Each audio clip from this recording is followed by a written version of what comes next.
Bismillahirrahmanirrahim. In the name of Allah, the most beneficent, the most merciful. Welcome to my another videos. How to apply the Uniform Civil Code in Uttarakhand. Uttarakhand के अंदर UCC लागू हो गया. यह देश का पहला स्टेट है जहां यूसीसी यानी यूनिफॉर्म सिविल कोड लागू हो गया है. अब यूसीसी यानी यूनिफॉर्म सिविल कोड पर इतना हंगामा क्यों है? खास तौर पे मुस्लिम कम्युनिटीज़ के लोग इस पर ऑब्जेक्शन क्यों कर रहे हैं और भी अदर कम्युनिटीज़ के लोग ऑब्जेक्शन कर रहे हैं? इसका रीज़न ये है कि यूसीसी यानी यूनिफॉर्म सिविल कोड पर जितना हंगामा है, इसका मेन रीज़न है कि इसका जो कुछ रूल्स ऐसे हैं जो बिल्कुल डायरेक्टली तरीके से रिलीजन के पर्सनल लॉ में इंटरफेयर करती है और कुछ ऐसे है बिल्कुल इनडायरेक्टली तरीके से रिलीजन के पर्सनल लॉ में इंटरफेयर करती है. मान लो कि इस देश में पर्सनल लॉ सब कम्युनिटीज़ के पास है, चाहे डिवाइडेड प्रॉपर्टीज़ का सिस्टम हो, चाहे डिवोर्स का सिस्टम हो, चाहे फिर मतलब मैरिज का सिस्टम हो, चाहे मतलब हलाला का सिस्टम हो, या फिर लिव इन रिलेशनशिप का जो सिस्टम है. चलो इसको हम एक्सपोज करते हैं. अब डिवाइडेड प्रॉपर्टीज़ का सिस्टम मान लो शरीयत कहती है, इस्लाम कहता है. अब इसका मसला ये है, मान लो किसी के पास 3 एकड़ है, 3 एकड़ में भाई सिंगल है, बहन भी सिंगल, यानी भाई बहन एक ही भाई और बहन है, तो भाई को मिलेगा 2 एकड़, बहन को मिलेगी बिल्कुल 1 एकड़. अब यूसीसी यानी यूनिफॉर्म सिविल कोड लागू होने के बाद बिल्कुल दोनों को, बहन और भाई को, चाहे 4 एकड़ हो या मतलब 3 एकड़ हो, दोनों का जो डिवाइड होगा प्रॉपर्टीज का बिल्कुल इक्वल डिवाइड होगा. अब खुद फैसला करिए. जो यूनिफॉर्म सिविल कोड कहता है कि बिल्कुल इक्वली तरीके से डिवाइड होगा, शरीयत कहती है बिल्कुल नहीं, मतलब भाई को डबल, बहन को सिंगल. अब शरीयत इसलिए कह रही है, आप शरीयत के कानून को अगर पढ़ेंगे तो शरीयत हमारी मसाइल को हल करने का एक बेहतरीन नमूना है. जो आपको मानना है तो मानो, अगर नहीं मानना तो कोई बात नहीं. शरीयत के पास कोई मतलब फोर्स नहीं है. जो इतना हंगामा कर रहे हैं कि शरीयत एप्लीकेशन एक्ट, उसको हटाएंगे, ये करेंगे, वो करेंगे, इतना हंगामा क्यों है? शरीयत एप्लीकेशन है, बिल्कुल है, वो कॉन्स्टिट्यूशन के थ्रू है. और यही रीज़न है कि आज भी इंडिया में ओल्ड हाउसेस जितने भी है उसमें 99% 9 पॉइंट जो मतलब अदर कम्युनिटीज़ के ही मतलब बूढ़े माँ और बूढ़े उनके अब्बू मिलेंगे.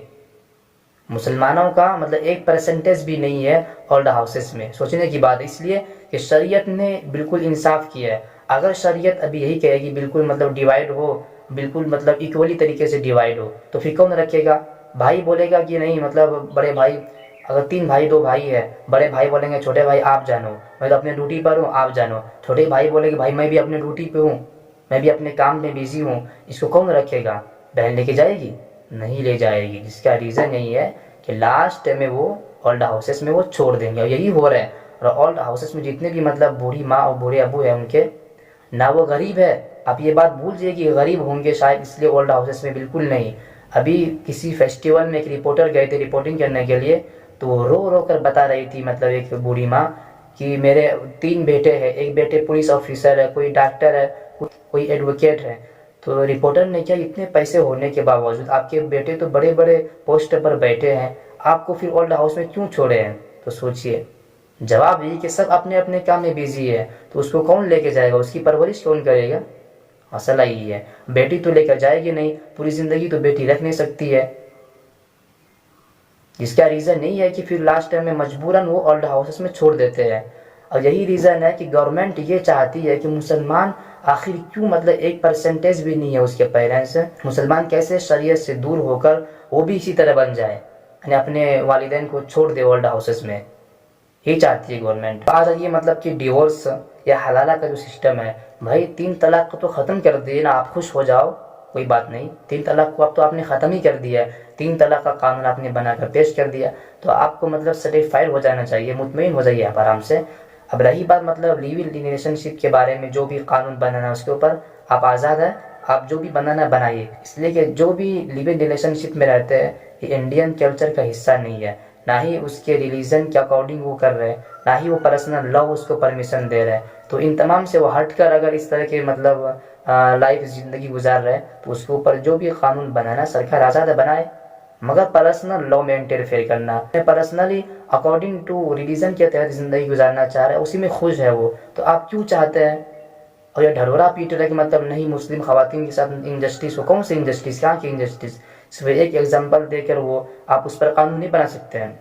और लास्ट पॉइंट ये है کہ جتنے بھی مطلب چاہے وہ شریعت اپلیکیشن ایکٹ ہو، چاہے وہ ہندو پرسنل ایکٹ ہو، چاہے پھر مطلب وہ مسلم کا پرسنل لا ہو، یہ تمام کے تمام لا یہ constitution of India all citizen کو یہ رائٹس دیتا ہے، آل انڈین سٹیزن کو یہ رائٹس دیتا ہے کہ وہ اکارڈنگ ٹو ریلیجن کے تحت زندگی گزارے۔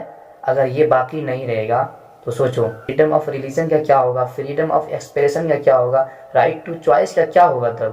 اگر گورنمنٹ کی یہ منشا ہے، گورنمنٹ یہ چاہتی ہے کہ بالکل کرمنل لا کی طرح ہم پرسنل لا میں انٹرفیئر کر کے پرسنل لا کو ختم کر کے بالکل ایک طرح کے لا بنا دے، تو پھر اس کا کیا ہوگا؟ رائٹ ٹو چوائس کا، فریڈم آف ریلیجن کا کیا ہوگا؟ کیا وہ اپنے ریلیجن کے اکارڈنگ وہ زندگی کے نہیں گزار سکتا؟ اس چیز کو فائنل کر دیجئے۔ کانسٹیٹیوشن آف انڈیا میں اس چیز کا گارنٹی نہیں ہے کہ وہ کسی بھی انڈین سٹیزن اپنے ریلیجن کے تحت زندگی گزار سکتے، اس بات اس کا مکمل آزادی ہے، مگر بی جے پی چاہتی بالکل نہیں۔ اور پھر ڈائیورسٹی کا کیا ہوگا؟ یہ ملک ایک گہوارہ ہے، اس ملک میں کسی ایک کی پھول نہیں ہے، ایک باغ ہے جہاں ہزاروں قسم کا مطلب پھول کھلے اپنے مہک سے اس باغ کو معطر کر رہے۔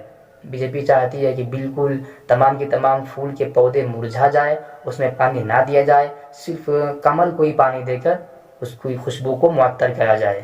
یہ چاہتی ہے نا، یہ چاہتی ہے دھیرے دھیرے کر کے اس میں پانی نہ ڈال کر اس کی جڑوں کو کاٹ دے، ایک ہی پھول باقی رہے گی۔ یہ کیسے؟ یہ کون سی ڈائیورسٹی ہے تب؟ بہرحال آپ یونیفارم سول کوڈ کے اوپر کیا سوچتے ہیں؟ آپ کا کیا نظریہ ہے؟ آپ کی کیا اوپینین ہے؟ اپنے اوپینین کو ضرور کمپلسری کمنٹ باکس میں شیئر کریں۔ السلام علیکم۔